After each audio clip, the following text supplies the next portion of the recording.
for a little bit. Question 3. Which of these body parts is not also a verb? Calf, nose, or shoulder? You know, there's a bunch of body parts that are verbs. You can toe the line, you can mouth off, you can butt into a conversation. Although, that one doesn't make as much sense when you think about it. Is that really the best way to join a conversation? Because if you guys are talking, and then, you know, I'm like, hey, you guys talking? Yeah, I just wanted to talk too, just thought this was the best way. Can you guys hear me from back here? See, it's weird, right? Weird expression. Correct answer, calf. And if I may nose my way into your business, did you get that one wrong? It's okay. Keep playing in spectator mode.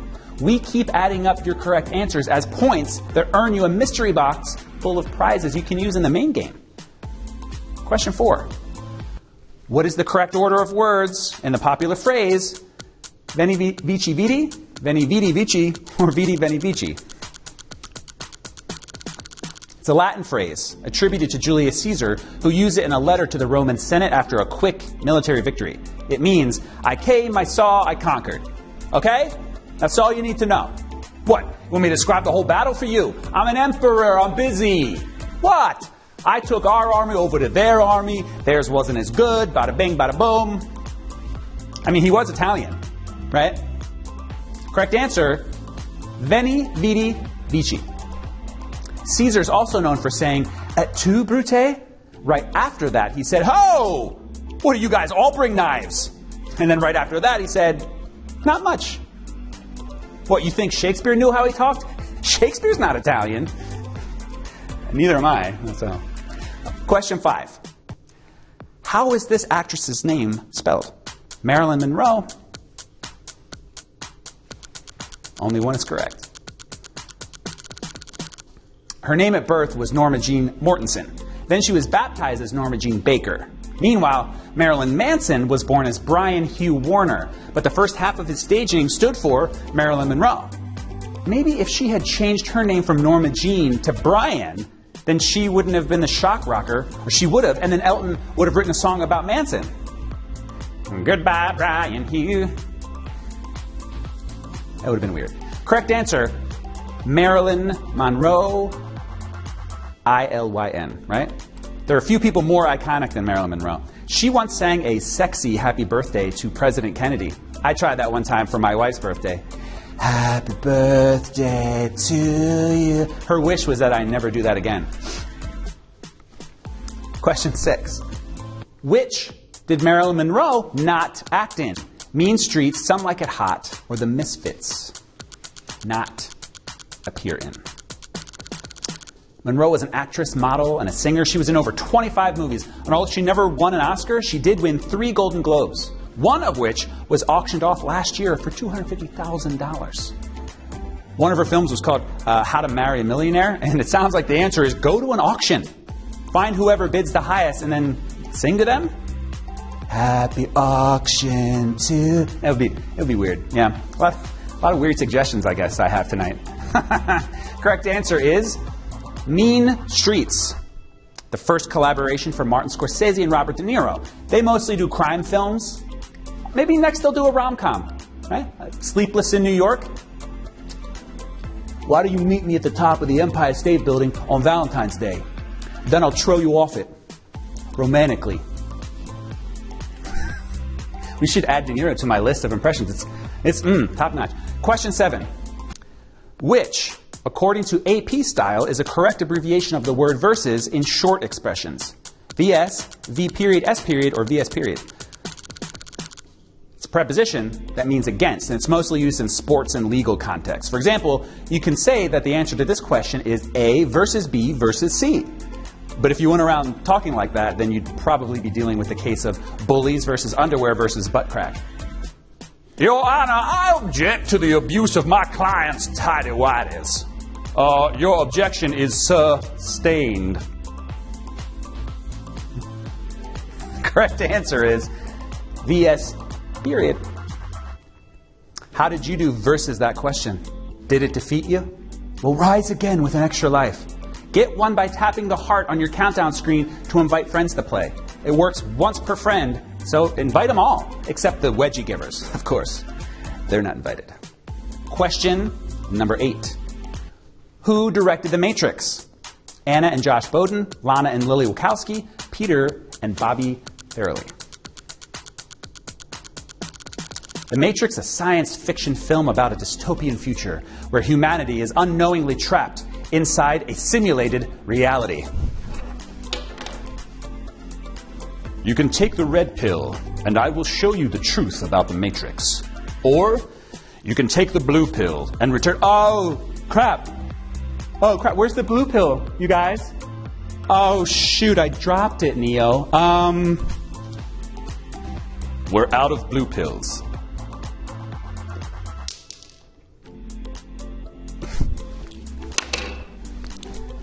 Correct answer. Lana and Lily Wachowski. These director-siblings have co-written, co-produced, and co-directed movies and TV shows together since 1993. That's impressive. Since 1993, my sister and I have a history of screaming and throwing Monopoly houses at each other. That's actually kind of impressive if you think about it. It's a long time to act that way. Question 9. Which member of the Greek pantheon is male? Nike, Dionysus, or Hebe? A pantheon combines pan, meaning all, with theos, meaning God. It's a temple that Greeks built to honor their deities. Custom not practiced today. I mean, unless you want to call the MGM Resort in Las Vegas a temple and call Lady Gaga a goddess and call sobbing uncontrollably as she's lowered from the ceiling onto the stage a religious experience. But, you know, that would be weird. Correct answer, Dionysus. He was the Olympian god of wine, pleasure, festivity, and wild frenzy. But that was in college. Now I hear Dionysus runs a nice landscaping design company outside of Des Moines. Great Yelp reviews. Question 10. What would you call a cousin who has the same great-great-great-grandparents as you? Fourth cousin, third cousin, or second cousin once removed? In 1800, the average family had about 7 children. So if those 7 children went on to have 7 children of their own and so on, sooner or later you wind up with hundreds of family members. And how do you keep track of everyone? First dates were just trips to Ancestry.com to make sure incest was off the table. So if it turns out we're not related, you have very pretty eyes. The correct answer is fourth cousin.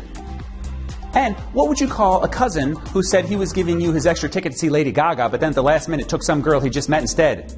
Caleb. You would call him Caleb.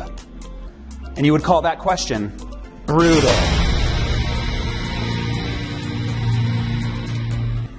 Third cousin once. That's a tough one. I don't know. Question 11. Which of these is a compliment? Scaramouche, bombastic, or gemütlich? Which one of those is a word? Compliments are important to learn because you can make someone feel better about themselves or even create a bond with a stranger. But you're going to need to focus on insults if you want to make it in the rap game. Specifically, you'll need to focus on insults that rhyme, okay? So for your first assignment, I want you to send me 10 insults that rhyme with the word Caleb. Correct answer, gemütlich. Gemütlich means pleasant and cheerful, but it's German, so that's why it still sounds like an insult. Look at this work you have done for me. It is gemütlich. I'm very happy. And now, it's time for die letzte Frage.